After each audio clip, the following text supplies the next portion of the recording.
Good morning, guys. Welcome Monday, September 15th. Thanks for joining the Hope Dealer Podcast Productions.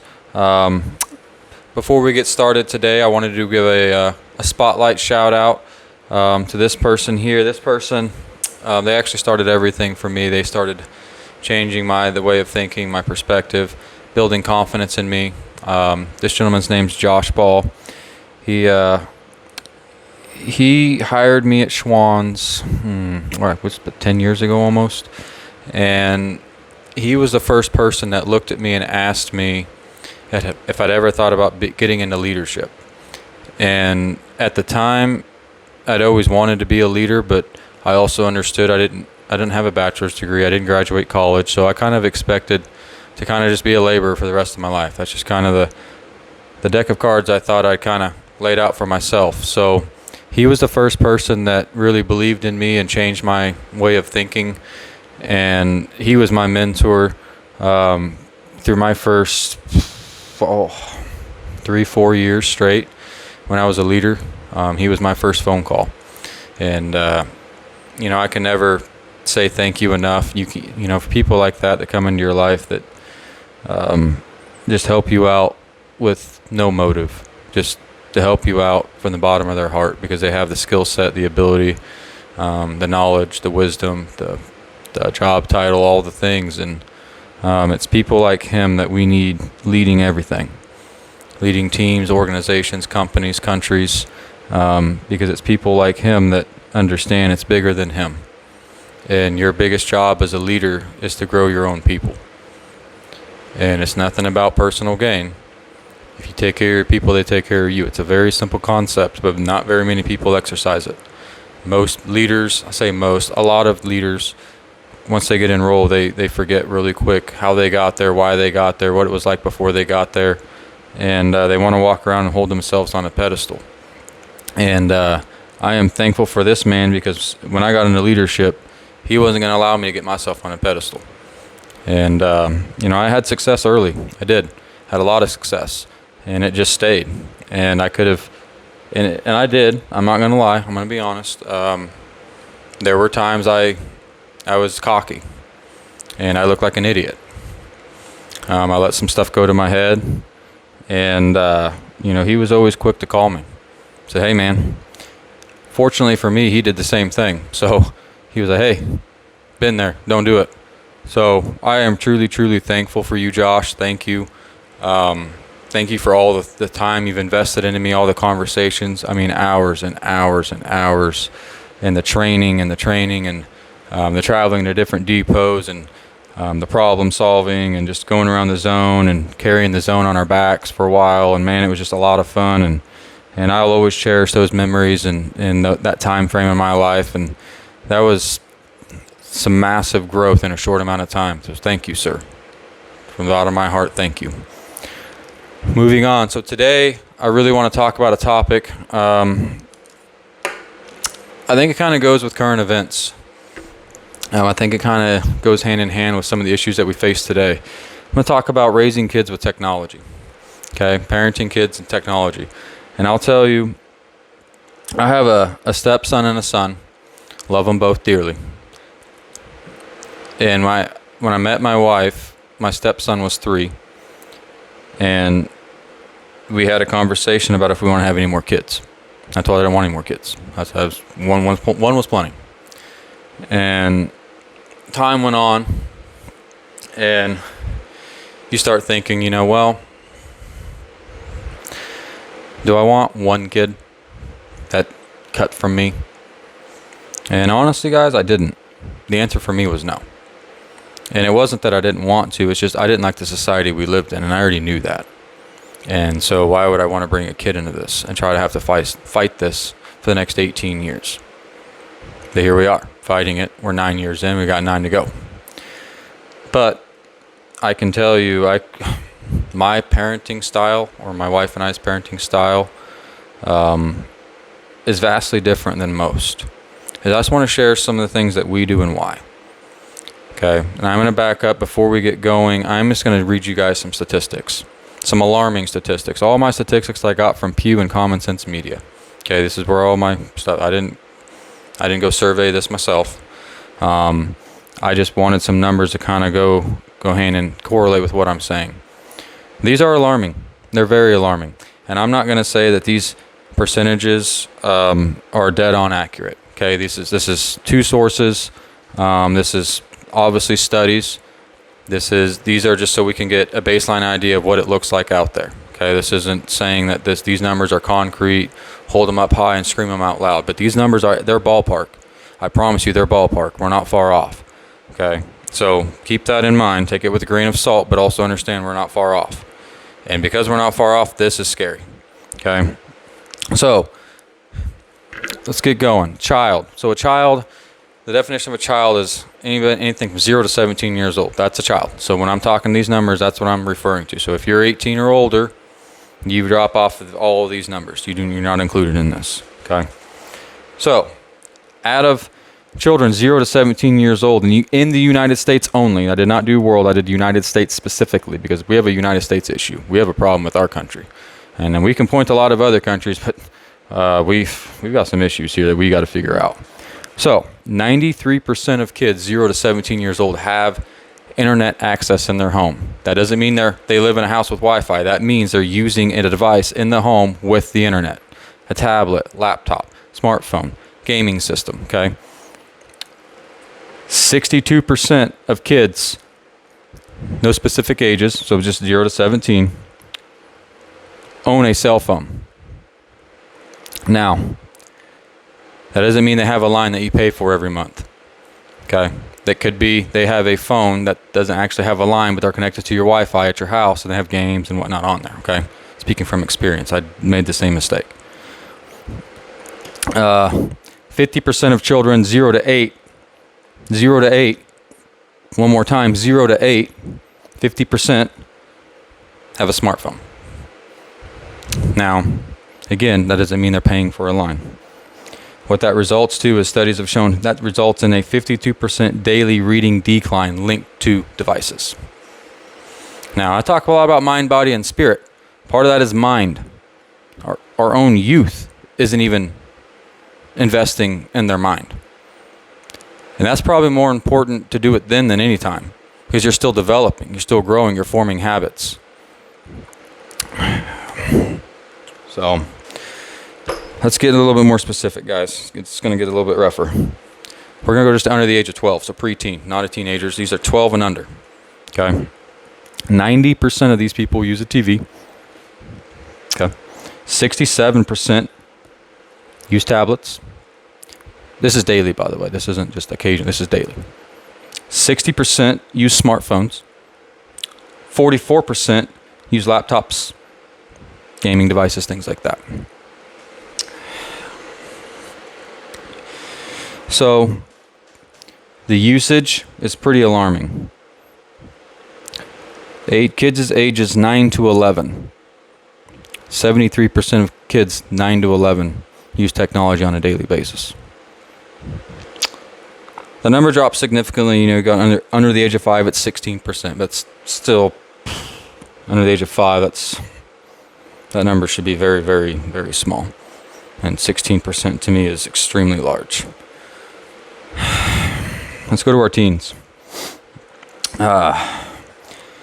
So we've done the children. This is what this turns into as they get teenagers.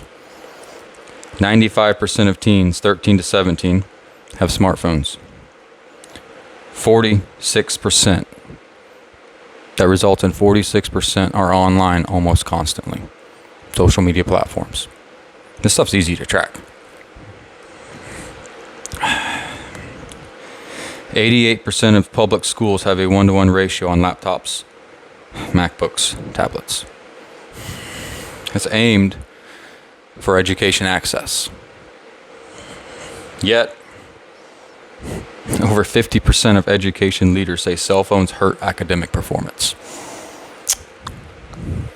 Okay. But yet we assign homework where they tell you to use your cell phone. Okay, gotcha. Perfect. All right. Let's go back to, let's go to some usage. Children 0 to 8 years old, their usage average use per day is 2 hours and 27 minutes. Children 0 to 8 years old are spending 2 hours and 27 minutes on average per day on devices. Ugh, it's gross. Then that jumps significantly to 8.5 hours plus. As soon as you hit 12 years old. 8.5, that's more than a work day that they're spending on just hand in a device or face in a device. Face, playing a game. And again, the stat popped back up. 46% of these teens are online almost constantly. The average of all youth in the United States is 7 hours and 3 minutes every day. 7 hours and 3 minutes of screen time. Let's move to AI. AI, this ChatGPT, it's been making some headlines lately, so let's look into it. 25% plus. So this is a little, I did look into this. I tried to get like a hard number on this. They are having a hard time really. They have ways to get certain numbers, but they don't have a way to get the whole picture. So they know it's larger than this, but they didn't want to get too crazy on it. But they put 25% plus use ChatGPT for school. Now, what I want to know is, of that number, how many were told by their teacher to go use ChatGPT? Because I know that's an issue. And if you're a teacher and you're watching this and you've ever done that, you're disgusting. You're gross. And you need to take a look in the mirror and maybe think about your career path. Maybe you're not in the right field. Maybe you don't have the patience for kids. Maybe you have, you want the paycheck, but you don't want the actual, do the job. I don't even have the right words to put it into context because I just feel so gross about it. And I'm not trying to bash teachers. I'm not. But we have a large group of teachers that honestly probably don't have any business teaching. But honestly, you can start peeling this onion back, and I'm not going to get into this on this specific podcast, but there's a lot of layers to this onion when it comes to teaching. There is. And I feel for teachers. I would not want to be a school teacher. But I also understand that about myself. Okay? I'm real with myself. Would I love to be a high school coach of something? Oh, absolutely. But I'm not going to go be no school teacher. Hell no. And I know that. Not for me. I'm good.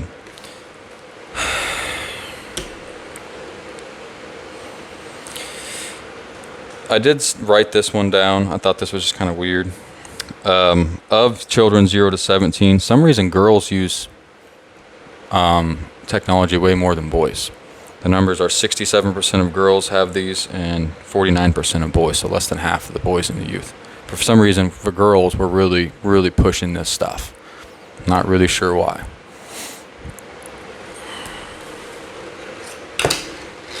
Mental health. This is where this ties into. So, at the end of the day, after we've raised our kids with all this technology and all this years of just neglecting our kids because we want to give them technology and not raise them, not talk to them, not invest in them, 57% of girls report suicide and depression, and 28% of boys. And the last stat I'm going to read you before I start talking about personal stories that relate to this is 66% of parents report technology makes raising children harder.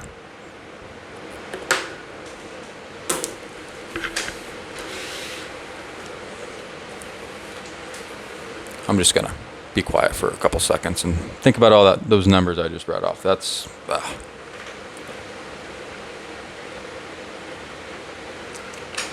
All right. So, I think we can probably all agree on it's an issue in our society. It's a big issue. It's an issue that's causing massive things in our society. I'm not going to name drop and get into all that, but guys, I've known kids that have killed themselves because of bullying and stuff on social media. Like, I personally know kids. So, this is not something that I take very lightly. And this is something that my wife and I have really, really honed in on with our son. We made the same mistake. We've made these same mistakes. But I can tell you, I can report to you today that we've noticed a massive, massive, massive change in our son, 9 years old. Massive change. You know, he had an iPhone 16. And I'm embarrassed to even tell you that. Honestly, that's embarrassing. Now that I'm far enough away from it, I look, I'm like, what was I thinking? Like, what? Like that. Dude had a nicer phone than I did. 9 years old. Why? For what? Like, he didn't have it anymore. And I apologize. I said, man, I'm sorry. I'm sorry I was ignorant, stupid, whatever you want to call it, and even gave you this thing in the first place. That's my fault. I failed you as your parent. This isn't something you should be doing every day. This isn't something you should have in your hand every day. And I told him, I don't need to have my phone in my hand as much as I do.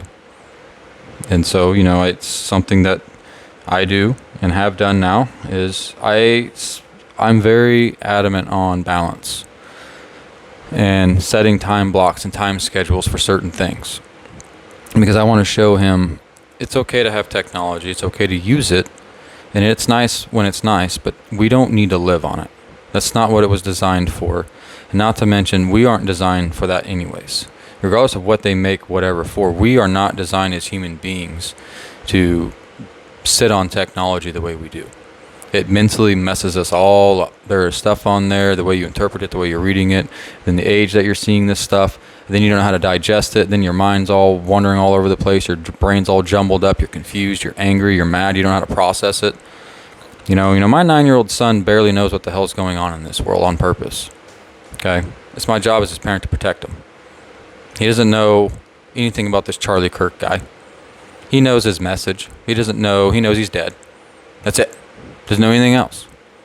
Doesn't know what type of gun, how he was shot, where he was shot, the setting, how many people saw it, the recordings. Doesn't know it. Doesn't even see it. Doesn't need to see it. Doesn't need to know it. He's not old enough. He doesn't need to see anybody's reaction to this stuff. It's our job as parents to show your kids how to respond to this stuff. And, think about when you're they're on technology. They're following whoever they're on technology. They're not following their parents. They're being influenced by whoever they're following or listening to online. No different than we do. We guys, people follow people. Okay, but you're not monitoring who your kids are following. You're handing them a phone and walking away. And so you don't have any ability to figure out what they're hearing, what they're listening to, what's getting put in their brain, because you're not there. And it's not that you're not there, you're not paying attention. I'll give you an example, and this is a common example, and this is not unique. But you go to a restaurant. What do you see kids do? They're sitting on the phone. Every time. My phone, my kid's guilty of this. I don't give him my phone, though. But he asks almost every time, hey, I'm bored. Okay, cool. I'm Dad. Nice to meet you. Let's have some family time. Let's enjoy the vibe of this restaurant. Let me show you how to order some food. Let me show you how to treat people with respect. Let me show you if your food comes out cold. Let me teach you how to respond to that respectfully. That's what we should be doing as parents. Setting an example. I make my kid order his own food. Because I'm trying to teach him how to talk to somebody. How you look somebody in the eye and treat somebody with respect. I don't see it very often. I asked him some questions. I thought I'd ask him a few. He's 9. I thought he was at appropriate age to ask a couple questions. So I asked him. Now, mind you, he doesn't have this stuff anymore. Okay, and he'll tell you he prefers not to have it now. He would tell you that. I'm not going to have him come on here and do that, but I asked him, do you feel like technology is a problem within our youth today? Simple response was yes. And I told him, if you don't feel, hey, I'm not going to judge you, I'm not going to laugh at you, I'm just asking you questions. The answer was yes. Okay. I said, how many best friends do you have at school? He said 3. I said, okay. I said, how many of those best friends have cell phones? He said, 2 of the 3. I said, oh, perfect. I said, you may not. I said, that's okay. I said, but do you notice a difference at all in how that one kid behaves versus the other 2? He's like, yeah. He said, well, the one that doesn't have a cell phone, he's like, that's my best friend. He said, well, we do everything. We play. He's like, I was like, oh. I said, well, why? And he couldn't tell me why. I could tell you why. I'm older, though. I know why. It's because my son doesn't have this stuff either. And so they're like-minded. Okay? At the end of the day, guys,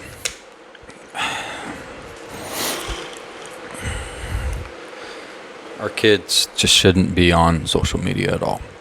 Shouldn't even be a thing. Shouldn't even be allowed. And honestly, you could make a pretty damn good argument. Most adults shouldn't even be on there, based on the stuff that they post, thin skin, the way they get offended, the way they want to attack people. There's a lot of adults that they're weak adults, mentally weak adults. They can't handle any kind of diversity, any kind of change, anybody challenging them mentally. I'm not talking about physically. I don't scroll much. I don't see a whole lot.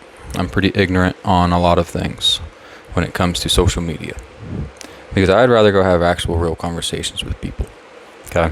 And I understand people, right here, this is a little podcast here, so obviously this is social media. But, I think there can be good ways to use social media, and there's very toxic ways to use social media. I'd like to feel like I'm trying to exercise a platform for a good reason, for a good cause. But I'm not going to sit here and spend hours and hours and hours and days on end making content. It's not what I'm doing.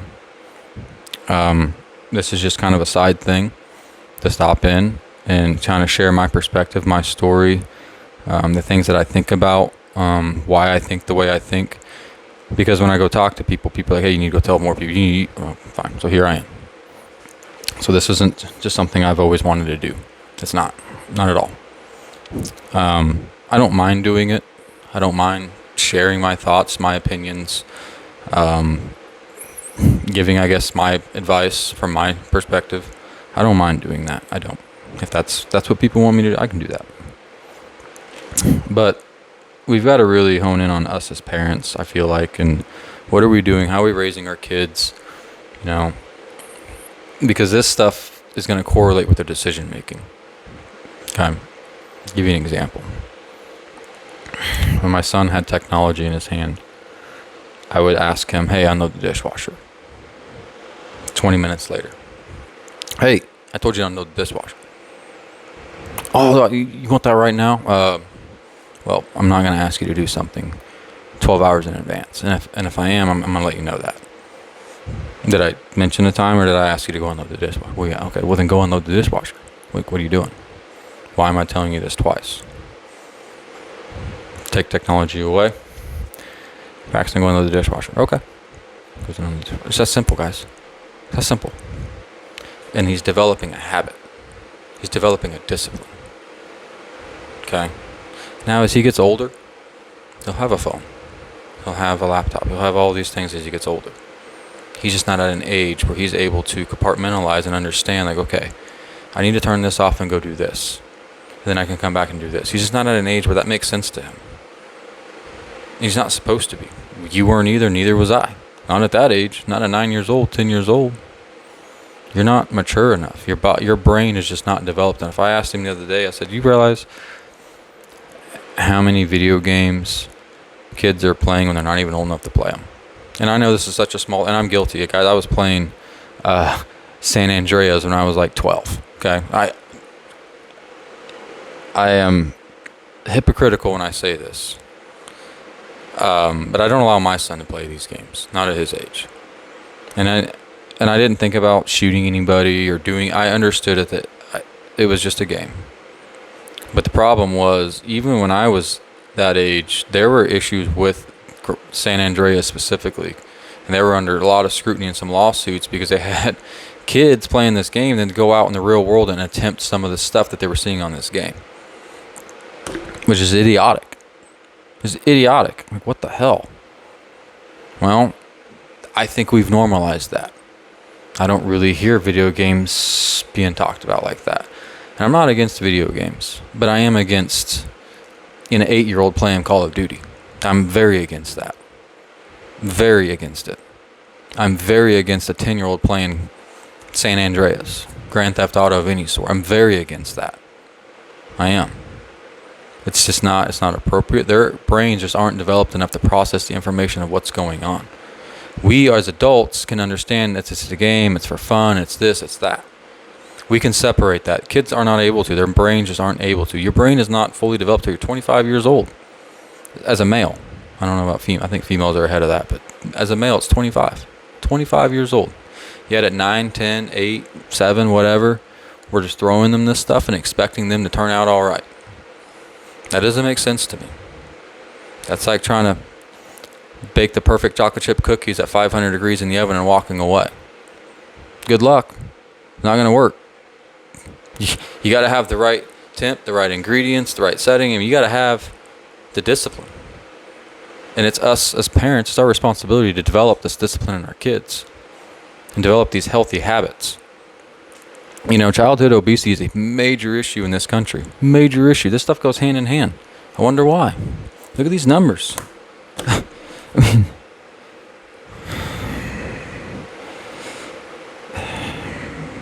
yeah. We got to develop habits. You know, you should never just be okay with your child being overweight. You shouldn't put your kid on a diet. I don't really believe in diets. I believe in watching what the hell you're eating. I believe in eating clean. I believe in habits. I believe in those things very strongly. But we shouldn't just be okay with it. Like, what example are you setting? Like, you have one body in this world. One body. You get one opportunity, one body, and you got to take care of it. You know, it's sad. And this stuff just goes hand in hand because we just don't care. All we care about is what's in front of us. All we care about is the next post, the next like, the next share, the next video posted. That's all we care about. As a society, I say I don't care about it. But as a society, majority of us, that's what we're looking at. But you couldn't tell me, if I walked into your house and asked you, how many carbs did you have yesterday? How much protein did you put in your body yesterday? I bet you couldn't tell me. But you could tell me what kind of gas you put in your car. What the hell? Seriously? You can take care of your car but not your body? What? You can just go get a new car when that thing breaks. You know that, right? What are you going to do with your body?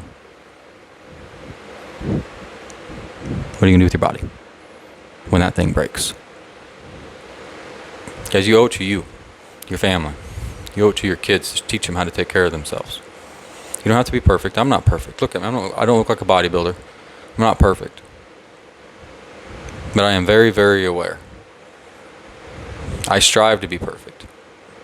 I'm not perfect, though. So, I just wanted to swing in and I hope maybe we can take a look in the mirror as parents.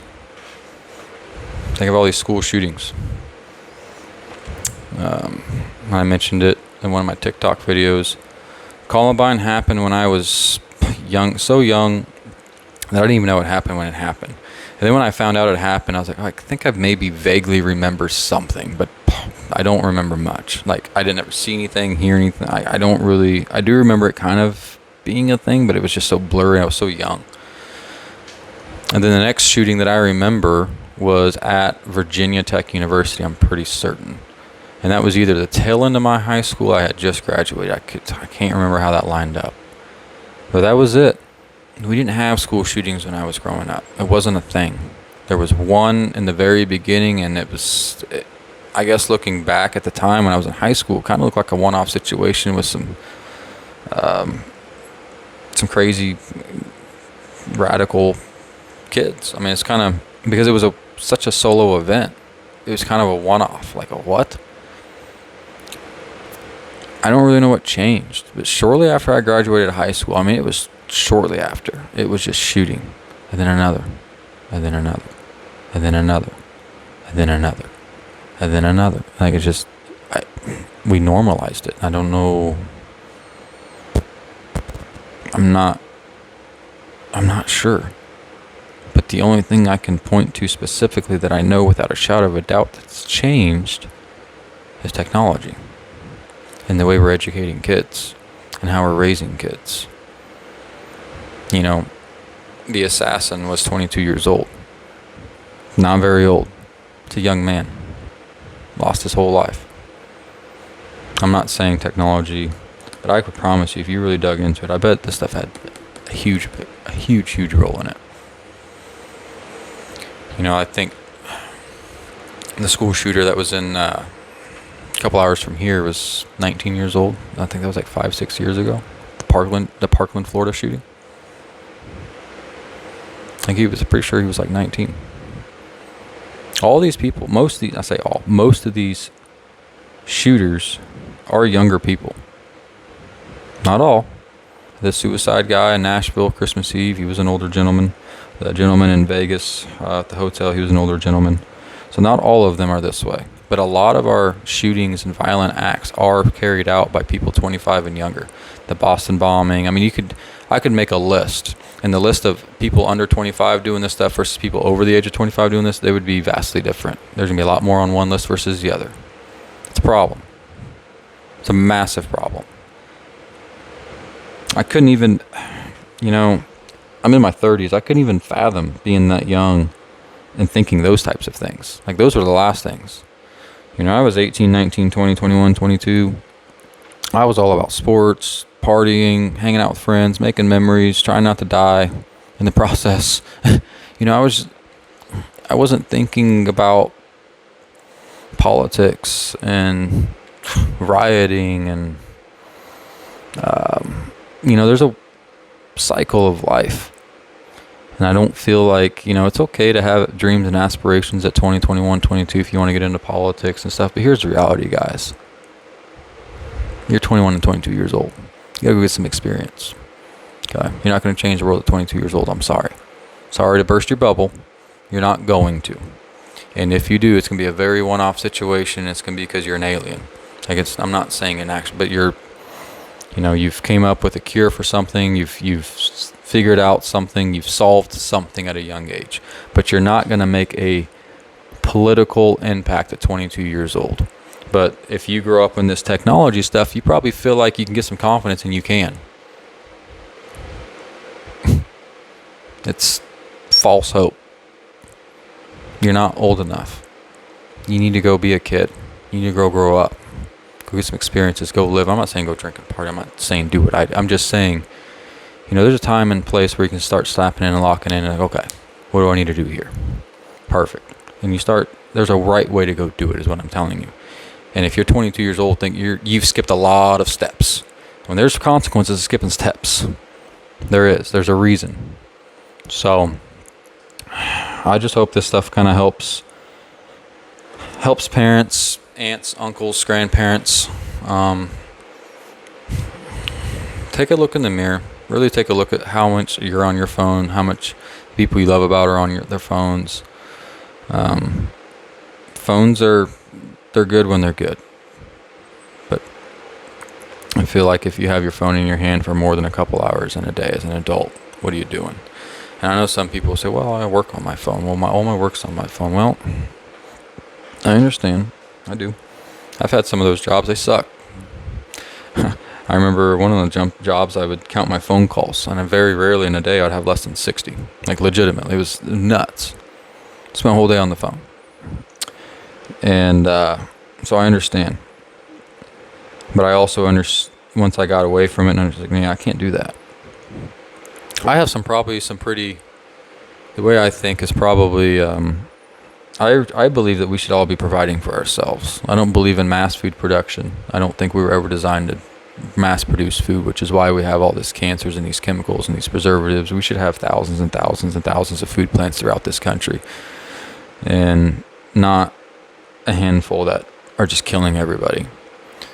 You go to a grocery store, the outside walls, all your produce, your meats, all that stuff, that's where you should be shopping. You should be buying very, very, very little on the inside of that store. Most of that stuff is just complete garbage. Poison.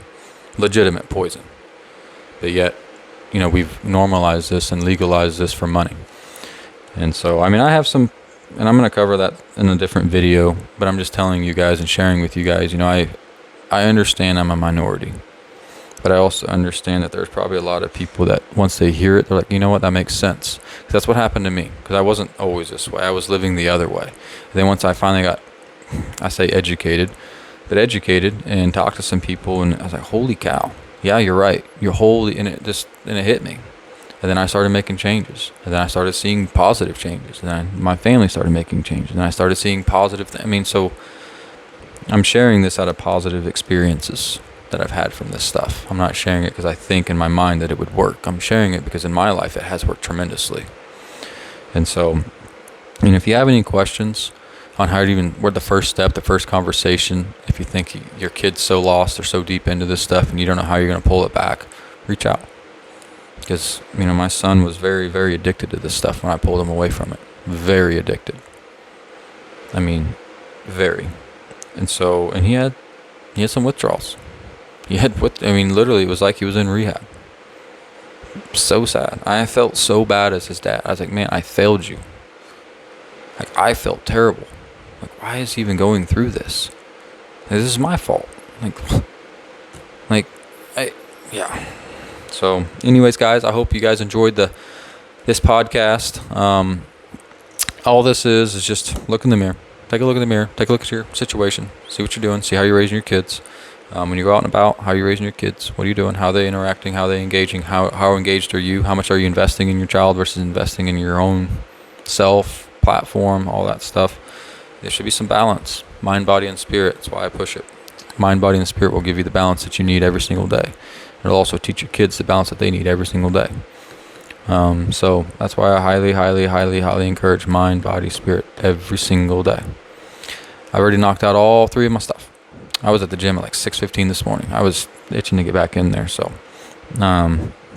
Mondays are usually those are the days I don't struggle at all to go to the gym, because I'm so amped and pumped because I've had 2 days of just forcing myself not to go.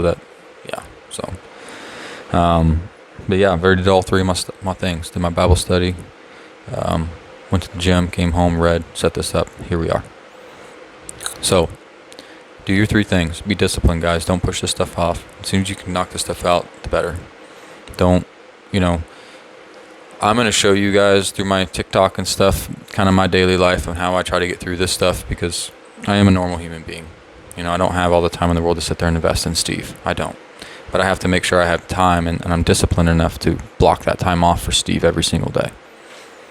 And, I think I may even do another Bible study tonight. Well, there's sometimes I just double up on things. And so it's just mind, body, spirit, mind, body, spirit. Don't forget it. Don't stop it. Keep it. Put it in your back pocket and carry it with you. And, again, if you're struggling to even get started, or struggling, you keep starting and you keep having to restart, reach out. I can help you. That was me for a long time.